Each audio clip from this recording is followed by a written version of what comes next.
Hustisya ni Mary Joy Regalario. Hustisya, hustisya.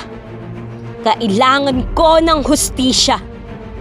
Hustisya, hustisya. 7 taon. 7 taon akong nagmakaawa. 7 taon akong nakiusap. 7 taon ko kayong nilapitan, pero mga bingi kayo. Nakadirinig kayo ng boses ng mayayaman, pero bingi kayo sa boses ng mga walang salapi, ng mga walang kapangyarihan. Kaya hindi na ako naniniwala sa batas at sa katarungan. Sa gabi-gabing pagtulog ko, ang nakikita ko ay ang pagpatay sa aking pamilya. Sa kaawa-awa kong ina, ama, at mga nakababatang kapatid. Hindi na kayo naawa. Hindi nyo na pinatawad kahit ang kapatid kong sanggol. Ni hindi pa man nararanasang maglaro at mamuhay bilang isang batay, inalisan nyo na ng karapatang mabuhay. Sino kayo? Anong karapatan nyo? Bakit? Anong kasalanan ng pamilya kung nabubuhay lang ng marangal? Naaalala ko pa kung paanong habang masaya kaming kumakain ng hapunan nang bigla na lamang pumasok ang 6 na lalaking armado at sinira ang munting pinto ng aming bahay. Hinalughog ang lahat ng lalagyan at nang makita ang hinahanap, ay galit na galit kaming pinaputukan. Galit na galit sa amin at nais kaming mapaslang na para bang mga animal. Hindi ko alam kung talaga bang napakapalad ko at ako lamang ang nakaligtas, o napakamalas ko sapagkat ako lamang mag-isa ngayon ang nabubuhay sa galit at hinanakit. Masaya kami noon. Kung tutuusin, kami ang larawan ng pamilyang kahit minsan ay hikaw sa buhay ay hindi naman nalulumbay dahil pinalaki kami sa pagmamahal at may takot sa may kapal.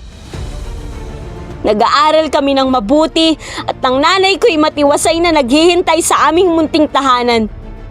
At ang aking ama, marangal na nagtatrabaho bilang alagad ng batas na sumumpang magiging mabuti sa kanyang tungkulin at sa bayan.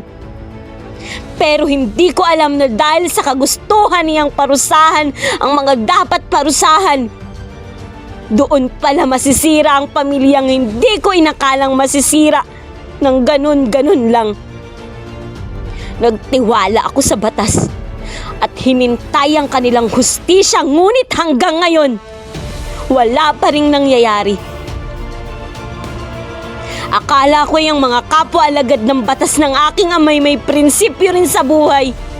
Pero hanggang ngayon, ang mga pumatay sa aking mga mahal sa buhay ay malaya pa ring naglalakad sa kalye. Malaya pa rin nakakapamuhay samantalang heto ako. 7 taong naghahangad ng katarungan. Nabayaran lang ng konting salapi, sapat na yun para sila'y manahimik at pumanig sa mali. Bakit may mga taong nakalulusot sa katarungang panlipunan? Bakit may mga taong kayang magtago sa likod ng kanilang mga abogado at pera? Bakit bingi ang batas sa mga taong walang salapi at kapangyarihan? Bakit nabibili na ngayon ang dangal at katarungan? Kayo, lahat kayo, sisiguraduhin kong pagbabayaran nyo ang lahat at balang araw ay mapapasakamay ko rin ang hustisya. At sa mga pulis na nabibili ang prinsipyo, alagad kayo ng batas pero hangad nyo ang kamatayan at kasiraan ng iba. Pagbabayaran nyo lahat ng kalapastanganan nyo. Dahil kayo ang dahilan kung bakit nagkaganito ang buhay ko. Hustisya, hustisya. Kung hindi kita makukuha gamit ang batas, ay ako na ang bahala. Tapos na ang aking pagtitiis. Tapos na ang aking pagtitimpi.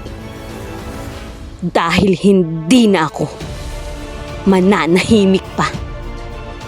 Hustisya. Hustisya.